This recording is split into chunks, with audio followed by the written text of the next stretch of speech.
The silence stretched across Bagram airfield like a funeral shroud.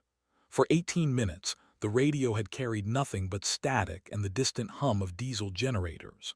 In the operations center, General Marcus Holloway stared at the tactical display where a single blinking dot had vanished somewhere over the Koringal Valley. The dot represented Captain Raven Blackwood, call sign Ghost Rider, and according to every piece of technology in that room, she was dead. "Sir, we've lost telemetry completely," Staff Sergeant Rodriguez reported, his voice barely above a whisper. "Last GPS ping showed her aircraft in a spin at 8,000 feet. No chute deployment detected." Holloway's jaw tightened. 3 months ago, he'd opposed Blackwood's assignment to the 455th Air Expeditionary Wing. Not because she lacked skill, her record spoke volumes about that, but because the A-10 Thunderbolt II wasn't a place for proving points about gender equality. The Warthog demanded a particular kind of pilot, one who could think like the machine itself, ugly, brutal, and absolutely relentless. "Time since last contact?" Holloway asked. 18 minutes, 43 seconds, sir."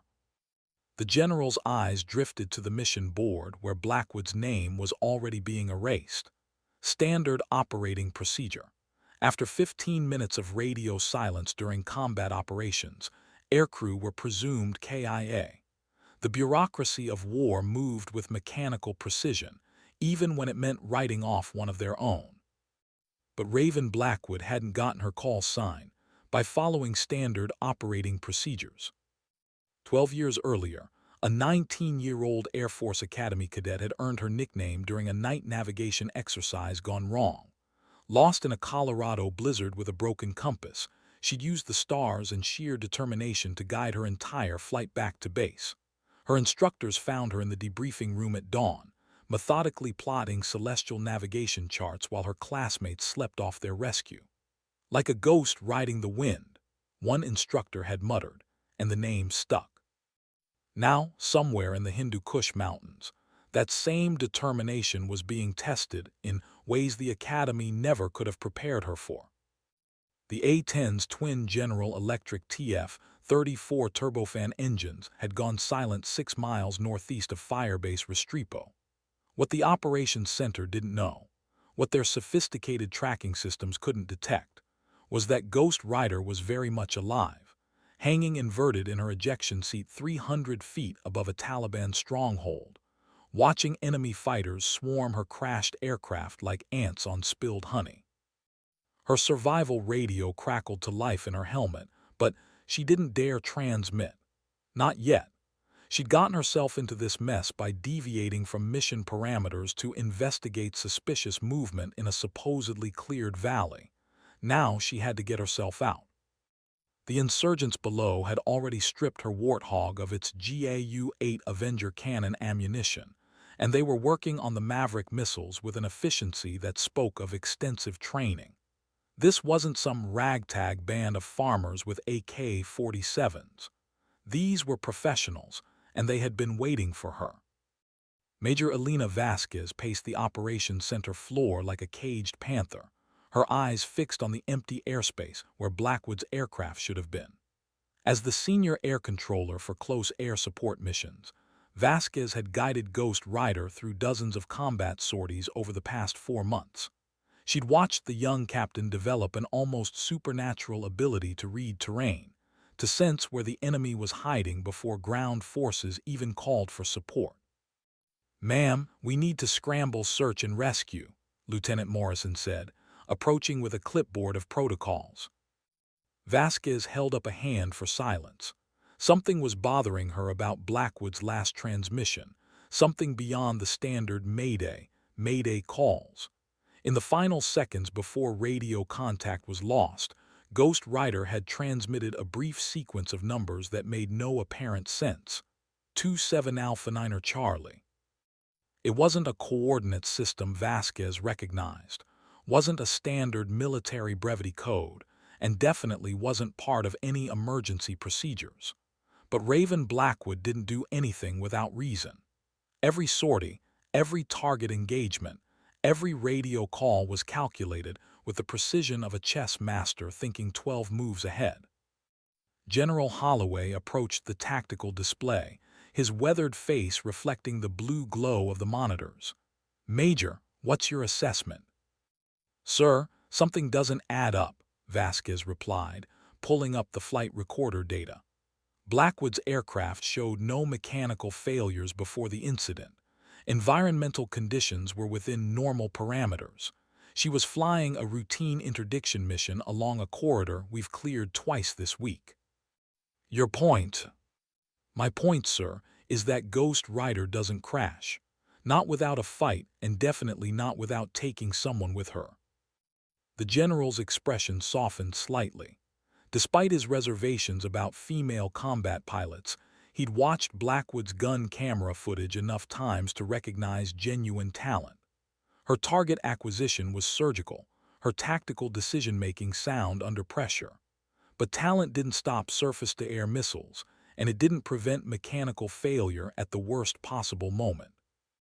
"Major, I need you to—" "Sir," Rodriguez interrupted from his communication station, "I'm picking up something on the emergency frequency. It's unusual." The operations center fell silent as Rodriguez adjusted his headset, his face creased with concentration.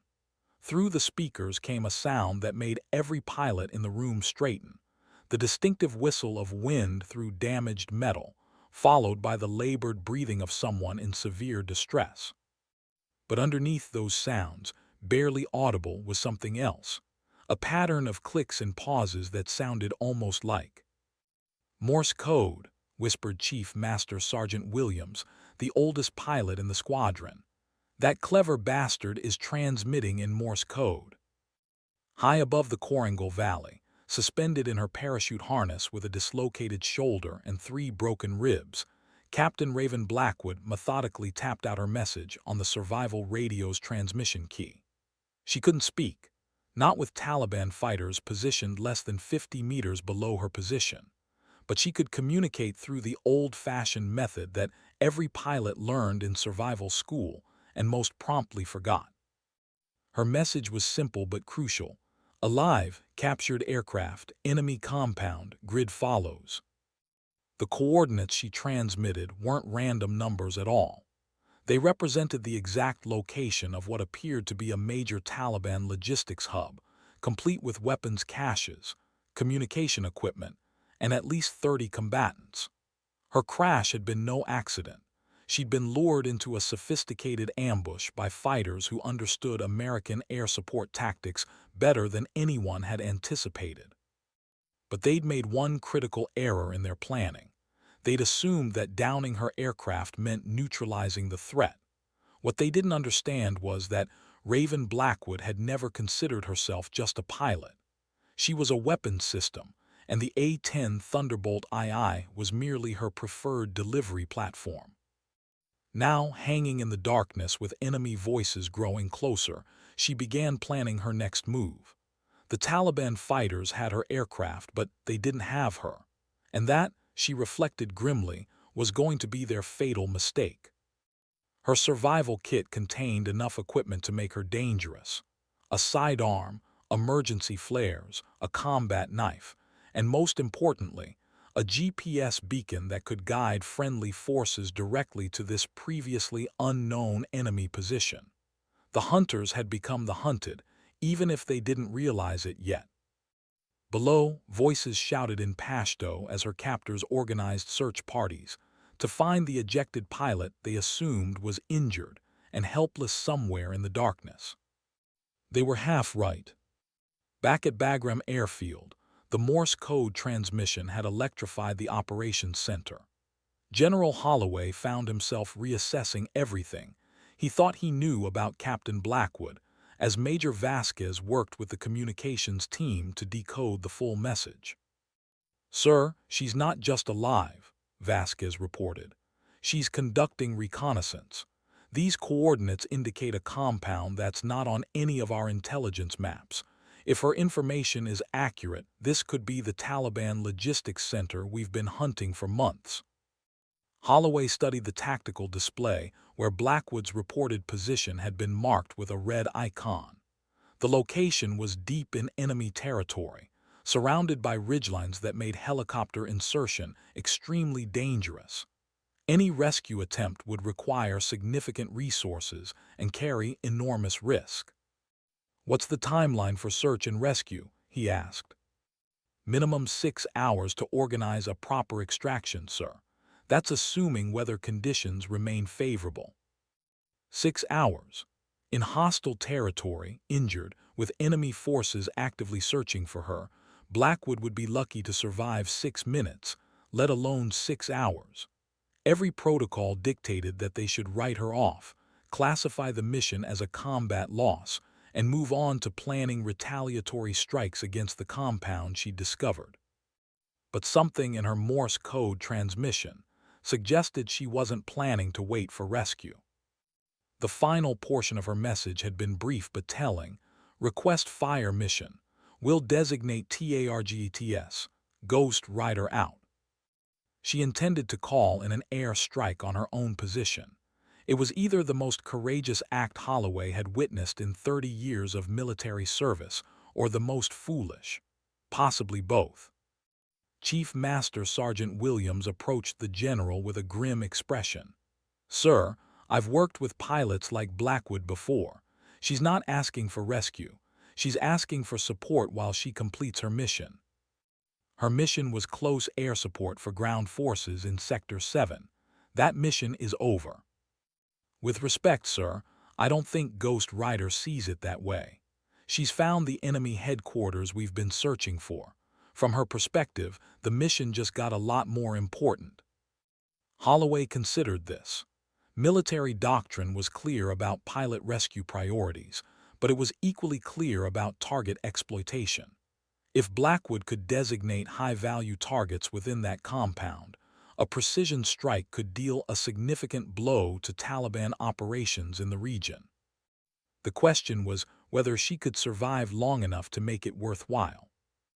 The first Taliban fighter found Raven's parachute 15 minutes after she transmitted her coordinates. Unfortunately for him, he found it wrapped around a tree branch 30 feet above his head, while she watched from a concealed position in the rocks 50 meters away. His surprised shouts alerted the rest of the search party, but also confirmed what she'd suspected. These weren't local fighters. Their equipment was too sophisticated, their tactics too coordinated. Someone was funding and training this operation at a level that suggested foreign involvement. Through her night vision scope, a piece of equipment she'd borrowed from her survival kit, she counted at least 8 fighters moving through the crash site with military precision. They communicated through hand signals and wore night vision equipment that rivaled anything in the American inventory. This was a professional military unit masquerading as insurgents. Her broken ribs made every movement agony, but she forced herself to stay mobile. The compound below buzzed with activity as vehicles arrived carrying more personnel and equipment. Whatever operation they were planning, her crash had apparently accelerated their timeline. She keyed her survival radio again, transmitting in short bursts to avoid detection. "Compound active. Estimate 40 plus personnel. Foreign advisors present. Heavy weapons confirmed." At Bagram, Major Vasquez relayed the intelligence to the appropriate channels while monitoring Blackwood's intermittent transmissions. Each message painted a clearer picture of a target that intelligence analysts had been seeking for months, but it also highlighted the impossible situation Ghost Rider had placed herself in. "She's conducting a one-person reconnaissance mission against a fortified position," Vasquez told the general. "It's either brilliant or suicidal. What's your assessment of her chances?" Vasquez hesitated. "Sir, if any pilot in our inventory can pull this off, it's Blackwood, but the odds are—" "The odds are irrelevant," Holloway interrupted. "What matters is whether we can support her mission effectively. Can we get strike packages to her coordinates?" "Yes, sir, but not without significant risk of civilian casualties if she's wrong about what she's seeing." The general nodded grimly. This was the eternal dilemma of modern warfare.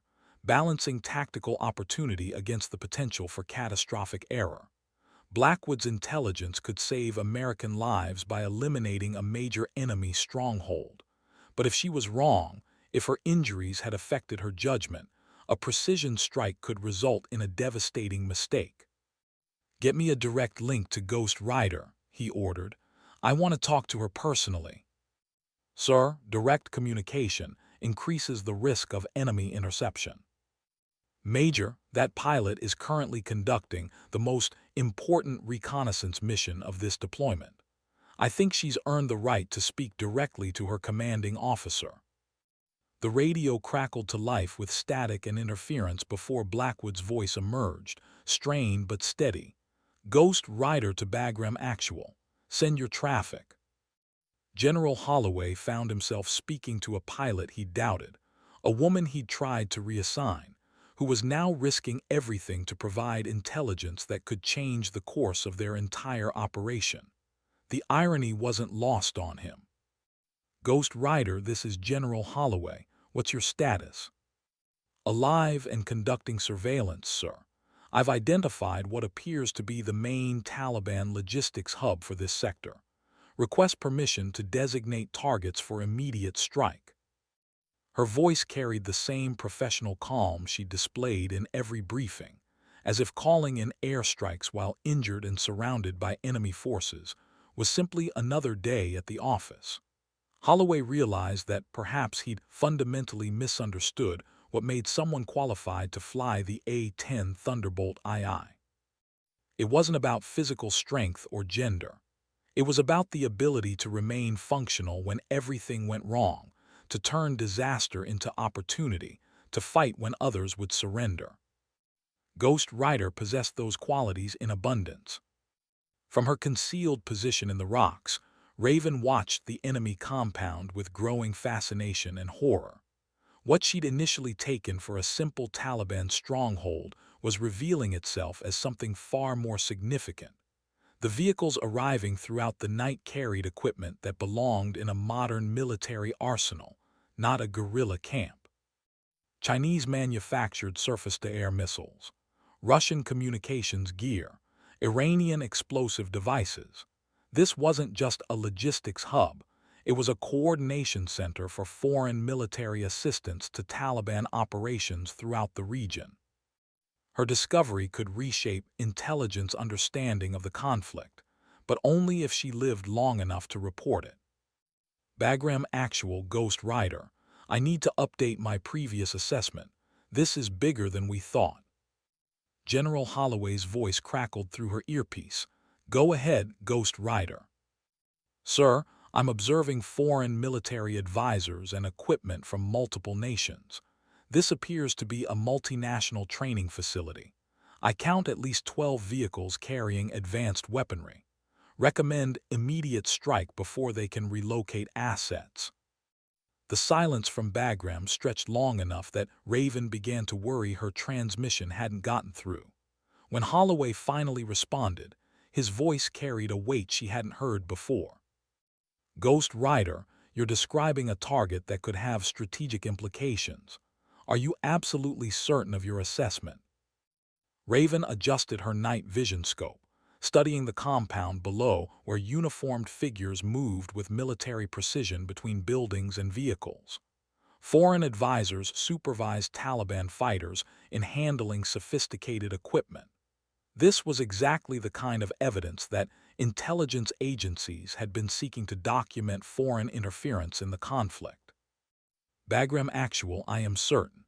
Request immediate fire mission coordinates to follow." "Negative, Ghost Rider. Stand by for extraction. We're sending in a recovery team." "Sir, respectfully, extraction is not feasible from my current position. Enemy search parties are closing on my location. Recommend strike mission while targets remain stationary." General Holloway's dilemma was becoming clear to everyone in the operations center. Blackwood had discovered intelligence gold, but exploiting it required risking the life of the pilot who'd found it. Military doctrine provided no clear guidance for situations where the reconnaissance asset and the target were in such close proximity. Major Vasquez approached with updated satellite imagery. "Sir, we're getting confirmation of increased activity at Ghost Rider's coordinates. Multiple heat signatures, vehicular movement consistent with her reports." "What about extraction options?" "The terrain makes helicopter insertion extremely dangerous, especially under combat conditions. Any rescue attempt would likely result in additional casualties without guarantee of success." Holloway stared at the tactical display, weighing options that all carried unacceptable risks. Send in a rescue team and lose more personnel. Launch a precision strike and potentially kill their own pilot.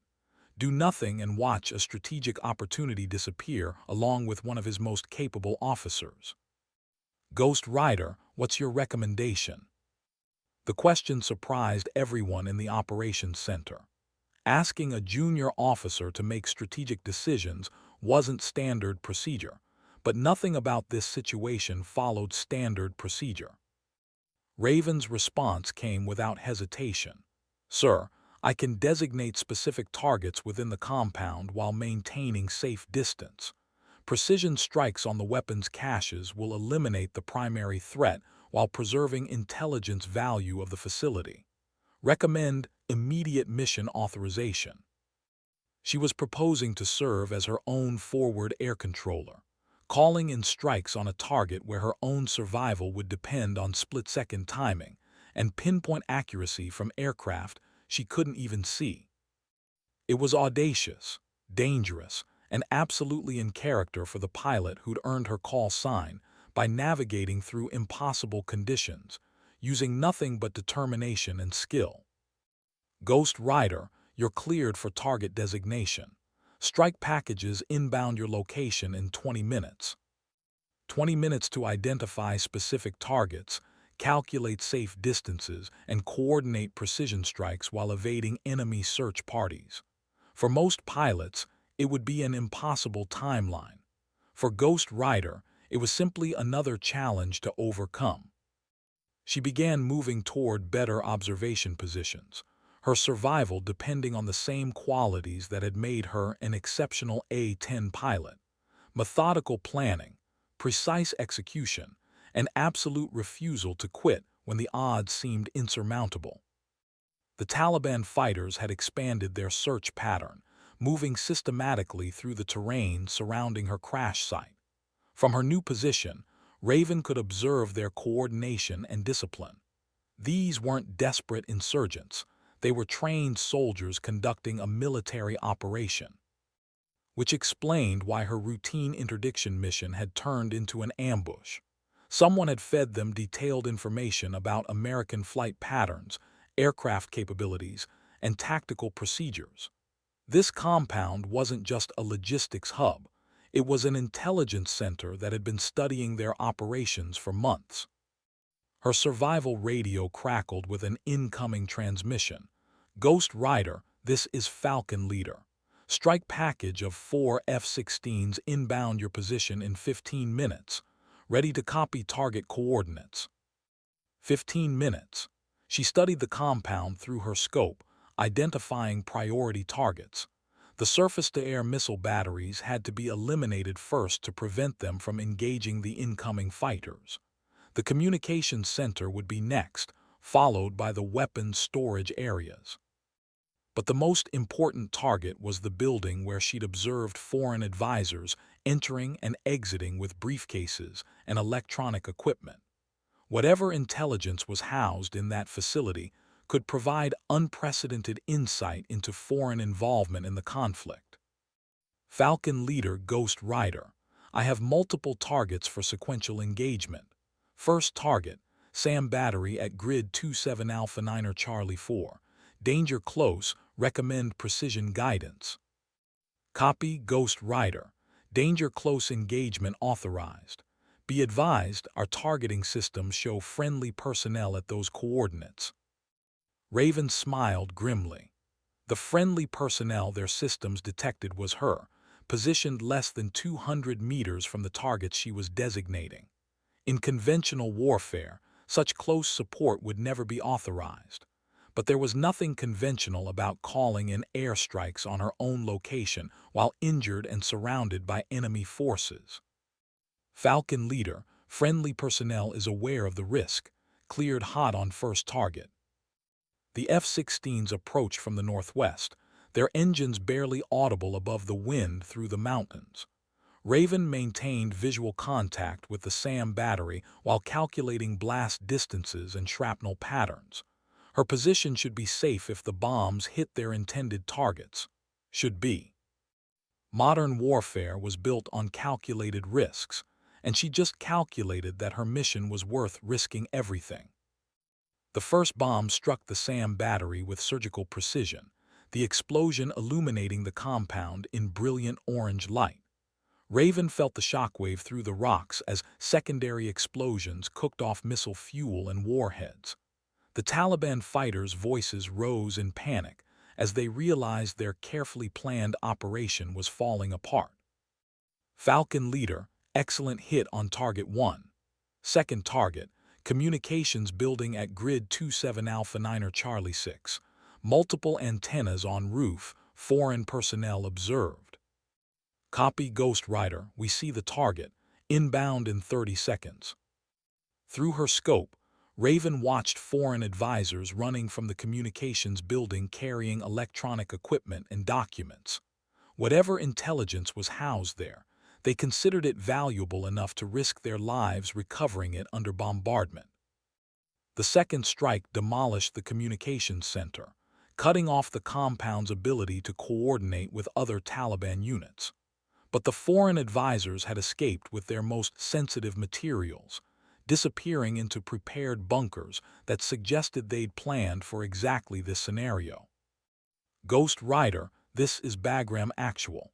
Outstanding work on target designation. We're seeing significant secondary explosions on satellite imagery. General Holloway's voice carried something that sounded almost like pride. The pilot he tried to reassign had just demonstrated tactical skills that would have impressed seasoned forward air controllers with years of experience. Bagram Actual, mission is not complete. I have eyes on high-value personnel evacuating sensitive materials. Recommend ground forces to exploit site while targets are still accessible. Negative Ghost Rider. Priority is your extraction. We have helicopters inbound your location. Raven could hear the approaching rotors of search and rescue aircraft, but she could also see Taliban fighters regrouping around the undamaged portions of the compound. The foreign advisors were coordinating an organized withdrawal that would preserve their most important assets. Her mission, the real mission that had begun the moment she crashed in this valley, wasn't finished. Bagram Actual, request permission to continue surveillance. High-value targets are still in play. The silence from headquarters stretched long enough for the rescue helicopters to establish radio contact directly with her position. Through her earpiece, she could hear multiple conversations as air controllers, helicopter pilots, and ground commanders debated her status and mission priorities. But the most important conversation was the one taking place in General Holloway's mind. As he watched satellite feeds of the compound, she discovered and attacked. Intelligence analysts were already confirming that her target designation had eliminated a facility they'd been searching for throughout the deployment. Her routine interdiction mission had just achieved more strategic value than most battalion-level operations. Ghost Rider, this is Rescue Leader. We have visual on your beacon. Prepare for extraction in 5 minutes. Raven looked down at the rescue beacon she'd activated, then at the compound where foreign advisors continued loading vehicles with sensitive materials. Her extraction would end the surveillance mission just as it was producing the most valuable intelligence. She made a decision that would define the rest of her military career. Rescue Leader, Ghost Rider, cancel extraction.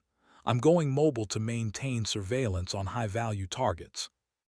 The radio exploded with multiple voices as everyone from helicopter pilots to headquarters staff attempted to overrule her decision.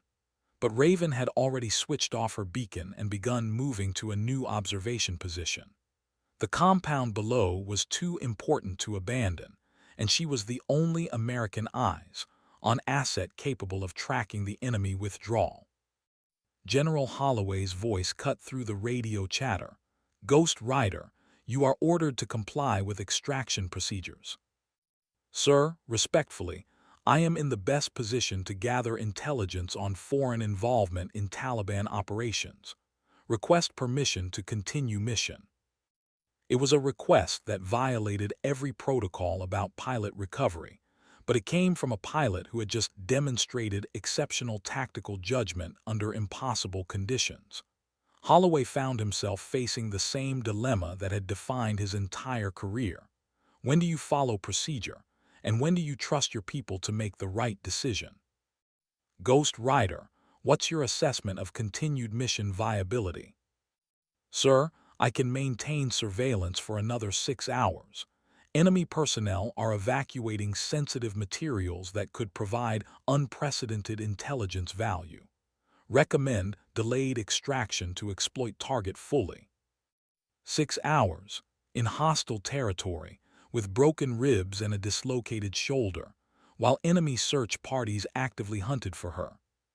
It was either the request of a pilot who understood the strategic importance of her position, or the delusion of someone whose injuries had affected her judgment.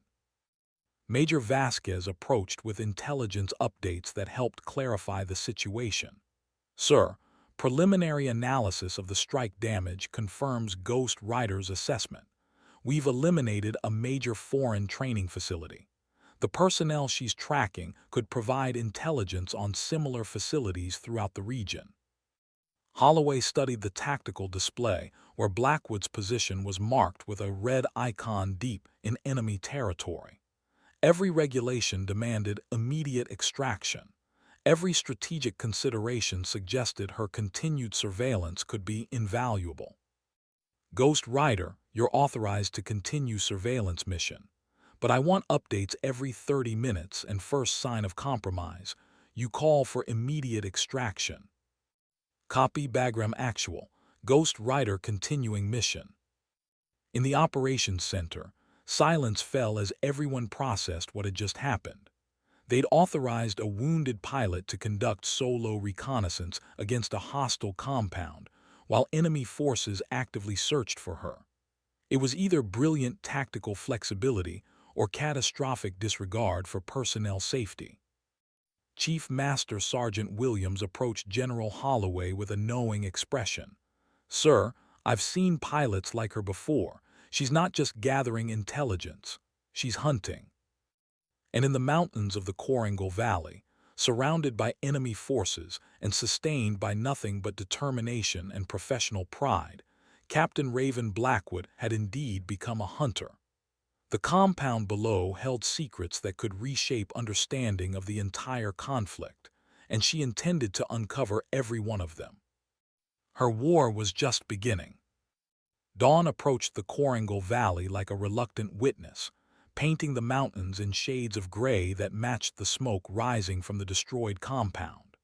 Raven had spent the night tracking foreign personnel as they evacuated their most sensitive materials, documenting license plates, facial features, and equipment serial numbers that intelligence analysts could use to trace supply networks across multiple countries.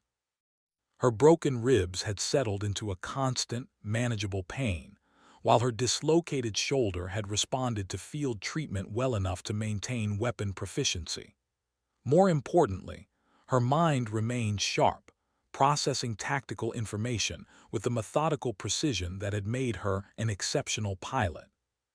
The Taliban fighters had called off their search around 300, apparently assuming she died from her injuries or escaped the area entirely.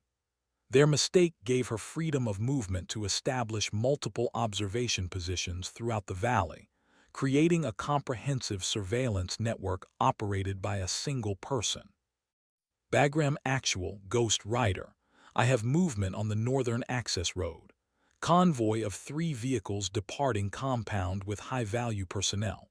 Request guidance for continued surveillance. General Holloway's voice responded immediately. Ghost Rider, maintain observation but do not engage. We're coordinating with intelligence agencies for potential interdiction. Through her scope, Raven watched the convoy navigate mountain roads with the confidence of drivers who knew the route well. These weren't emergency evacuations. They were planned withdrawal procedures that suggested the compound had been designed with contingency operations in mind. Bagram Actual, convoy is approaching junction with Highway 7. If they reach main transportation network, tracking becomes significantly more difficult. At Bagram Airfield, Major Vasquez coordinated with multiple agencies as intelligence officials reviewed the information Ghost Rider had provided throughout the night. Her observations had already generated priority alerts to counterintelligence units across 3 countries. The foreign advisors she'd identified were now subjects of international manhunts. But the immediate tactical situation remained unchanged. A wounded American pilot conducting solo surveillance against hostile forces in terrain that made extraction extremely dangerous. Ghost Rider, we have UAV assets repositioning to maintain surveillance of the convoy. Your mission focus should shift to compound exploitation while sight remains accessible. Raven acknowledged the transmission while already moving toward the partially destroyed facility. The morning light revealed details that night vision had obscured. Chinese markings on destroyed missile components, Russian serial numbers on communication equipment, Iranian identification codes on explosive devices. The compound hadn't just been a training facility. It had been a multinational research center studying American tactics, equipment, and personnel. Her discovery would reshape intelligence assessments of foreign involvement in the conflict. Bagram Actual, I'm conducting site exploitation of the compound, documenting foreign equipment and intelligence materials. Request guidance on evidence collection priorities. Ghost Rider, photograph everything, but do not compromise your security for material collection. Intelligence value is secondary to personnel safety. She smiled grimly at the instruction. Personnel safety had become secondary to mission completion the moment she'd chosen to continue surveillance instead of accepting extraction. Now, moving through the damaged compound while Taliban reinforcements could arrive at any moment, her survival depended entirely on speed and stealth. The foreign advisors had evacuated most sensitive materials, but they'd left behind equipment that told its own story. Training manuals in multiple languages, tactical communication gear configured for American frequency bands. Most disturbing, detailed files on individual American pilots, including photographs and personal information that could only have come from comprehensive intelligence operations. Her own photograph was among them. Bagram Actual, I've been specifically targeted. This wasn't a random engagement. They've been studying our personnel and operations for months. The implications of her discovery sent shockwaves through the intelligence community. If foreign advisors possessed detailed information on American pilots, similar intelligence likely existed for ground forces, support personnel, and command structures. The scope of the intelligence breach could affect operations across the entire theater. General Holloway's voice carried new urgency. Ghost Rider, we're expediting extraction. Helicopter package inbound your location in 20 minutes. Copy, Bagram Actual. I'll continue site documentation until extraction arrives. But even as she acknowledged the transmission, Raven knew that 20 minutes might be too long. Vehicle sounds echoed from the valley approaches as Taliban reinforcements responded to the previous night's attack. Her window of opportunity was closing rapidly. She began photographing documents and equipment serial numbers with methodical efficiency, creating an intelligence archive that could take analysts months to fully process. Each image captured evidence of foreign involvement that diplomats would spend years debating. The sound of approaching vehicles grew louder. forcing her to accelerate documentation efforts while maintaining awareness of potential escape routes. The partially destroyed compound offered multiple concealment positions, but Taliban fighters familiar with the area would systematically search every hiding place. Her survival radio crackled with updates from the approaching rescue helicopter. "Ghost Rider, this is Rescue Leader. We have your beacon and are 15 minutes out. Be advised, we're detecting increased enemy activity in your area." "Copy, Rescue Leader. I'm completing site exploitation and will be ready for extraction." Through the damaged buildings, she could see dust clouds indicating multiple vehicles approaching the compound. The Taliban reinforcements had arrived faster than anticipated, forcing her to choose between completing intelligence collection and maintaining escape options. She chose to keep working. The decision would have surprised her instructors at the Air Force Academy, who'd known a methodical but cautious cadet. It would have shocked the pilots who'd initially dismissed her as a political appointment. But it wouldn't have surprised the enemies who'd studied her operations and concluded she was dangerous enough to target specifically. They'd understood something about Captain Raven Blackwood that her own command structure was only beginning to recognize. She didn't consider herself just a pilot or just a soldier. She was a weapons system optimized for completing missions regardless of personal cost. And her mission in the Korangal Valley wasn't finished yet. The first Taliban vehicles reached the compound perimeter as Raven completed photography of the most sensitive documents she'd found. Through her concealed position in the ruins of the communications building, she watched fighters deploy with military precision around the facility they'd spent months constructing.